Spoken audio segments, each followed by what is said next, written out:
क्या हुआ कि एक बार पतिदेव घर आए। पतिदेव घर आए ऑफिस से। सबके लिए कोई ऐसा, और उन्होंने पूछा कि खाना क्या बनाया है। पत्नी ने जवाब दे दिया।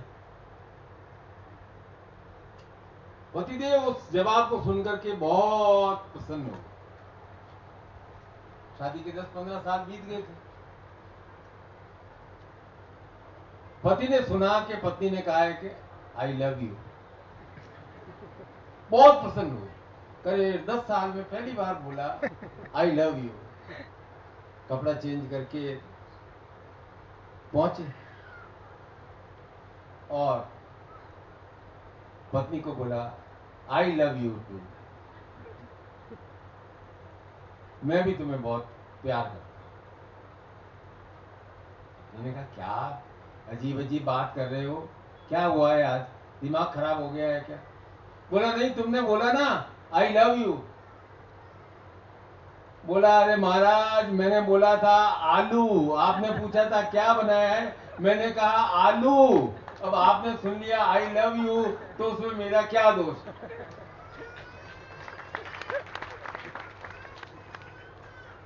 अब आप मुझे बताओ कि आप में से कितने लोगों ने अपने मम्मी पापा को, भाई बहन को, दादा दादी को, पत्नी को 10 दिन में, 15 दिन में एक बार भी आई लव यू बोला है क्या? बोला है?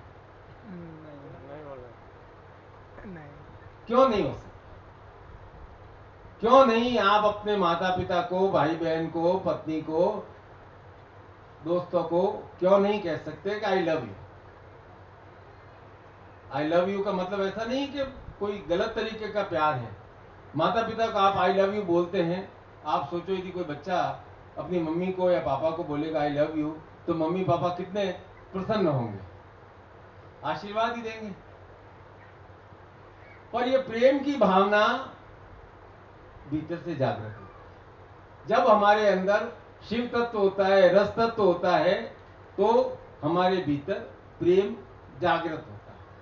और जब हम प्रेम बांटते हैं, संसार में लव बांटते हैं, प्रेम बांटते हैं, तो हमें संसार से पुनः आशीर्वाद प्राप्त होता है, प्रेम प्राप्त होता है, सौभाग्य का आशीर्वाद प्राप्त होता है, हमारा भाग्य जागृत होता है।